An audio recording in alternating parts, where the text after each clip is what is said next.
औज़ुबिल्लाहिमिनश्शैतानिर्रजीम बिस्मिल्लाहिर्रहमानिर्रहीम अस्सलाम वालेकुम रहमतुल्लाहि व बरकातुहू। सूरह आल इमरान हमारी चल रही है और सूरह आल इमरान का आज 5वां रुकू शुरू हो रहा है। और 5वें रुकू में अल्लाह तबारक व तआला ने मोमिनों को मुखातब किया है और मोमिनों को मुखातब करते हुए अल्लाह फरमा रहे हैं, या अय्युहल्लज़ीना आमनू ला ताकुलू रिबा अज़ाफ़न मुज़ाअफ़ा लअल्लकुम तुफ़्लिहून। ऐ ईमान वालो, सूद तुम पर हराम कर दिया, सूद नहीं खाओ और बढ़ा चढ़ा के वापस ना लिया करो, इससे अल्लाह तबारक व तआला की नाराज़गी होती है। और जो माल लअल्लकुम तुफ़्लिहून, ताकि तुम कामयाब रहो। इसका मतलब है कि दुनिया और आखिरत में अल्लाह तबारक व तआला ने कामयाबी की ज़मानत देते हुए फरमाया कि अगर सूद नहीं खाओगे, जो माल दे रहे हो रासल माल, जितना माल दिया है उसी को वापस ले लोगे तो तुम कामयाब रहोगे। कामयाबी ये फिर मैं बता रही हूँ कि कामयाबी से मतलब यहाँ दुनिया की छोटी मोटी कामयाबी मुराद नहीं है कि हम शाम को मजदूरी करके वापस आ गए, साल भर ज़िंदगी भर कमाया और साल बाद खर्च कर दिया, ये कामयाबी है। और ये कामयाबी है कि बच्चों को पाल पोस के बड़ा कर दिया, ये कामयाबी। ये छोटी मोटी कामयाबी मुराद नहीं है। अल्लाह के यहाँ अगर कामयाबी मुराद ली जाए तो आगे अल्लाह तबारक व तआला ज़िक्र करेगा कि उससे क्या मतलब लिया जा रहा है, कि क्या देने वाले हैं अल्लाह तबारक व तआला। इससे अगली आयत में इंशाअल्लाह वो फरमाया कि सूद ना खाओ, बढ़ा चढ़ा के ना लो। बाज़ शरीर लोगों ने ये ऑब्जेक्शन किया कि तजारत भी तो उसी तरह है, तो तजारत को अल्लाह तबारक व तआला ने हलाल करार दिया और सूद को अल्लाह तबारक व तआला ने हराम करार दे दिया, तो सूद क्यों हराम है, तजारत क्यों हलाल है? तो इसका अल्लाह तबारक व तआला ने जवाब देते हुए फरमाया कि तजारत सूद की तरह नहीं है। तजारत में हम मेहनत करते हैं और हर वो माल हमारे ऊपर हलाल और जायज़ हो जाता है जिसके लिए हम वक्त सर्फ करते हैं या जिसमें नफ़े और नुकसान में शराकत होती है हमारी। अब सूद एक ऐसी बीमारी है कि जो आजकल हम जिसको प्रॉफिट का भी नाम दे रहे हैं, सारी अगर किस कोई माइंड कर रहा है तो इसके लिए मैं माजरत पहले से कर लेती हूँ, प्रॉफिट का नाम दिया जा रहा है। तो होता वो सूद ही है, ख़ाह हम इसको इंग्लिश में कहें या उर्दू में कहें। तो ये क्या होता है कि दी हमने परसेंटेज के हिसाब से, हालांकि इतना अगर हम इन्वेस्ट करते हैं तो हो सकता है हमें 50% ना तो 40% कहीं से मिल जाए। और इन्वेस्टमेंट में चूँकि लॉस का ख़तरा होता है, इसलिए हम वहाँ से बचने के लिए इधर डाल देते हैं और 10%, 12%, 8% मेरे ख्याल में इस तरह जा रहा होता है। और हम समझते हैं कि ये माल सेव है और हम थोड़े पे गुजारा कर लेते हैं और उसको जायज़ समझते हैं अपने ऊपर और कहते हैं कि ये सूद नहीं है, ये प्रॉफिट है, ये फ़लाँ जगह पे लगा दिया, फ़लाँ जगह पे लगा दिया, ये हलाल और जायज़ है। और बड़े दुख की, उससे भी ज़रा दुख की बात यह है कि हमारे पास 10-20 लाख रुपया मौजूद होता है और हमें अपने अगले सांस की उम्मीद नहीं है कि अगला सांस हम ले सकेंगे या नहीं ले सकेंगे। सांस अल्लाह की अमानत है, जब वो चाहे वापस ले ले। और हम अगले सांस की उम्मीद नहीं रखते, लेकिन हम अपने 20 लाख को छोड़ के बैंक में सेव पड़ा है और हम प्रॉफिट लेके खा रहे होते हैं। और वो 20 लाख हमारे किस काम का? अगर आज अल्लाह तबारक व तआला ने हमारी सांस को वापस ले लिया और हम दुनिया में ना रहे तो आखिरत में हम सज़ा भुगतते रहेंगे सूद खाने की, और दुनिया में हमारी जो दौलत पड़ी हुई है वो कोई और खाएगा। 10-20 लाख रुपया बहुत बड़ी चीज़ होती है, इतनी मामूली भी नहीं होती। आजकल लोग अरबपति हैं, 10-20 लाख की वैल्यू नहीं है। लेकिन ज़रा उस बंदे से पूछें कि जो 10-20 लाख रुपया छोड़ के बैंक में और उसका प्रॉफिट लेके खाया जा रहा है और कहता है कि प्रॉफिट वो पैसे सेव रहेंगे, तो इसका मतलब है हमारा अल्लाह पे यकीन और ईमान नहीं है कि हर जो आने वाला बंदा है, आने वाली रूह है, अल्लाह तबारक व तआला पहले उसके रिज़्क़ का इंतज़ाम करते हैं, फिर उसको दुनिया में भेज रहे हैं। तो अल्लाह तबारक व तआला ने जिसको दुनिया में भेजा उसके रिज़्क़ का इंतज़ाम करेगा। और हम ये हदीस की रूह से ये है कि हम अगर सालन शाम के लिए बचा के रखते हैं, सुबह का पका हुआ सालन हम शाम के लिए रखते हैं, तो ये भी शिरक है। लेकिन इधर हम हैं कि हम अपने माल को, सारी दौलत को बैंक में सेव करके और उसका प्रॉफिट लेके खा रहे होते हैं और मुख्तलिफ जत और हुज्जतें निकाल रहे होते हैं। इतनी लंबी फहरिस्त में अगर मैं जाऊंगी को बहुत टाइम चाहिए कि उसको वो सूद का नाम नहीं दे रहे होते।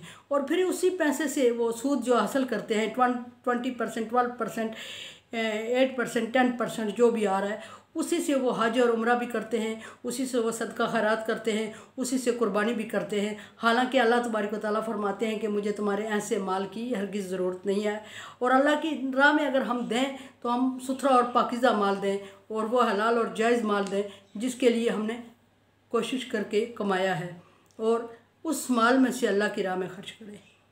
हम वो माल अल्लाह की राह में खर्च करते हैं जिसको अल्लाह तबारक व तआला ने पहले कबूल करने से मना फरमा दिया, तो हम फिर कहते हैं कि हमारी इबादत कबूल होंगी, तो ऐसा मुमकिन नहीं है।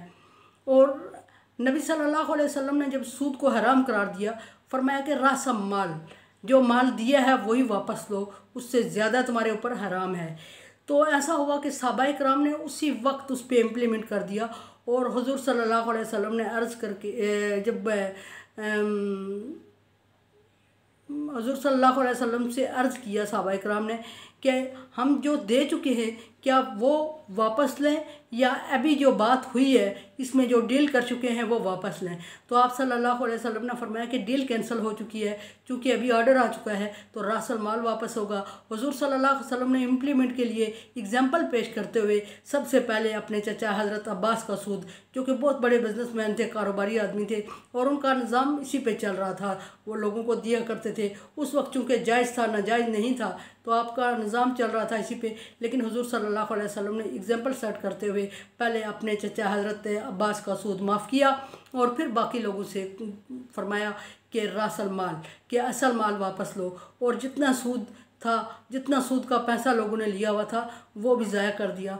लेकिन हमारा आज का ये हाल है कि हम सूद को सूद कहते ही नहीं है, हमने उसका इंग्लिश में नाम प्रॉफिट रख दिया है, और प्रॉफिट बहस कर रहे होते हैं और खा रहे होते हैं। फ़लाँ बैंक में रख लें सेविंग, फ़लाँ बैंक में रख लें सेविंग, फ़लाँ बैंक में सूद नहीं है, फ़लाँ बैंक में सूद नहीं है, सेविंग है, और सेविंग पे प्रॉफिट मिलता है।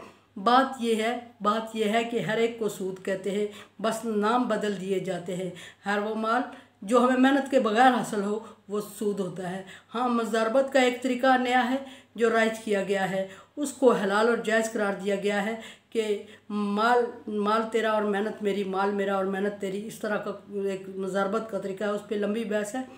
उसके अलावा अगर हम कोई भी माल, ऐसा माल जो हम किसी जगह सेव करते हैं और उसके फ़ायदे नफ़े के ही हकदार होते हैं, नुकसान में शेयर नहीं करते और उसमें हम मेहनत नहीं करते, तो वो माल हमारा सूद में जाता है। हाँ, वो 2% हो, 8% हो, 20% हो, 12% हो, 10% हो, जो भी हो, परसेंटेज का हिसाब नहीं है, बल्कि माल रखा हुआ है और माल में से आमदन हो रही है हमें, और उस माल में हम नुकसान के हकदार नहीं हैं, सिर्फ नफ़ा हासिल कर रहे हैं और मेहनत भी नहीं कर रहे हैं, तो वो माल हमारा सूद के ज़ुमरे में जाता है और सूद हराम फरमा दिया।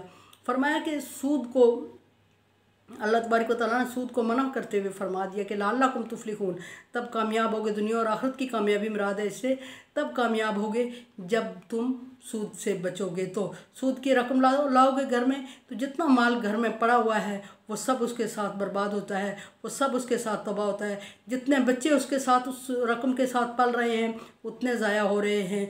जितने लोगों को हम खिला रहे हैं, गोया कि हम पेट में आग भर रहे हैं और दूसरों के पेट में भी भर रहे हैं। फिर फरमाया कि इत्तकुन नार, आग से बचो।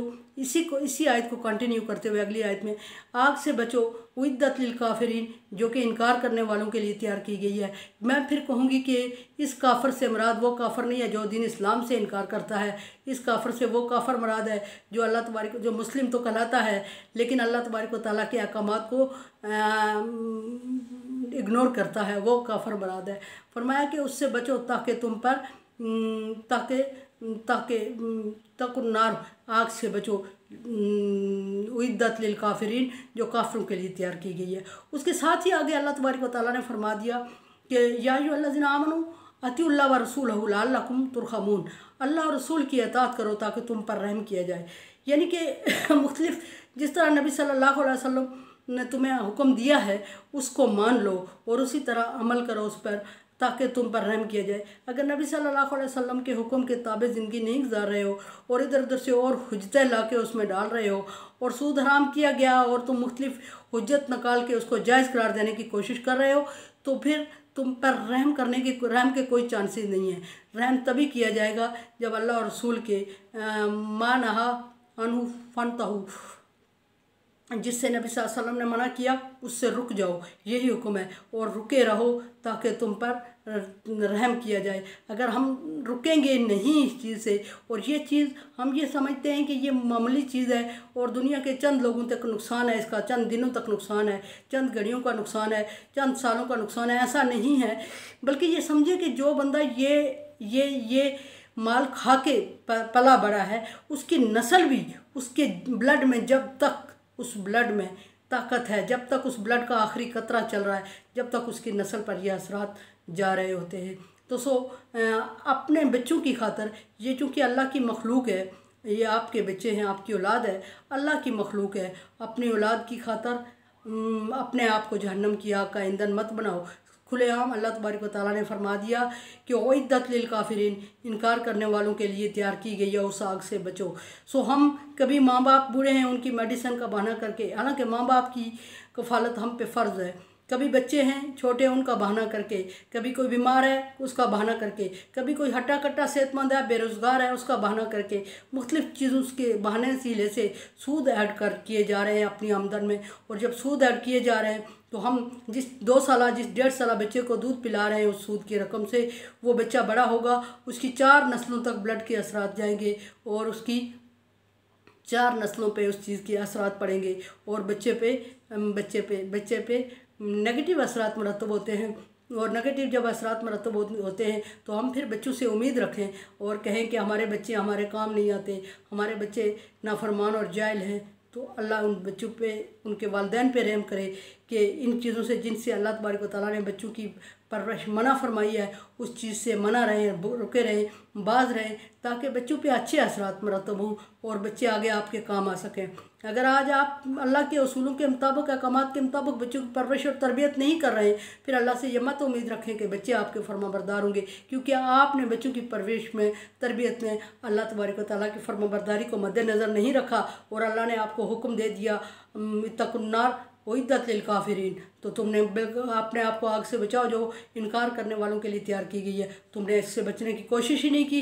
अब बच्चे नाफरमान हैं तो अल्लाह से शिकवा कि आपने अल्लाह की नाफरमानी की है और बच्चे नाफरमानी में शामिल हो रहे हैं। सूद से बचे और ज़िंदगी का दारोमदार अल्लाह तबारक व तआला की रहमत पे होना चाहिए। और अगले जो नस्ल आती है, ला तक़्तुलू औलादकुम खश्यत इमलाक, अपनी औलाद को मुफलिसी के डर से कत्ल ना करो, ये भी हलाकत है, ये भी कत्ल है। मुफलिसी के डर से कत्ल ना करो। अल्लाह तुम्हें रिज़्क़ देता है, उन्हें रिज़्क़ देगा, तुम्हें भी वही दे रहा है। तो ये कोशिश करें कि अल्लाह तबारक व तआला पे तवक्कुल और भरोसा करें। और सूद से अल्लाह ताला ने मना किया है और मुख्तलिफ़ जेतें और हुज्जतें निकाल के सूद को जायज़ और हलाल करार ना दें। सूद हर तरह से हराम है, हराम था, हराम है और हराम रहेगा, ये क़यामत तक के लिए हुक्म है। मेरे चैनल को सब्सक्राइब कर रहे हैं, बेल आइकन को ज़रूर प्रेस कर लिया करें और like dislike as you like. Thank you. Allah.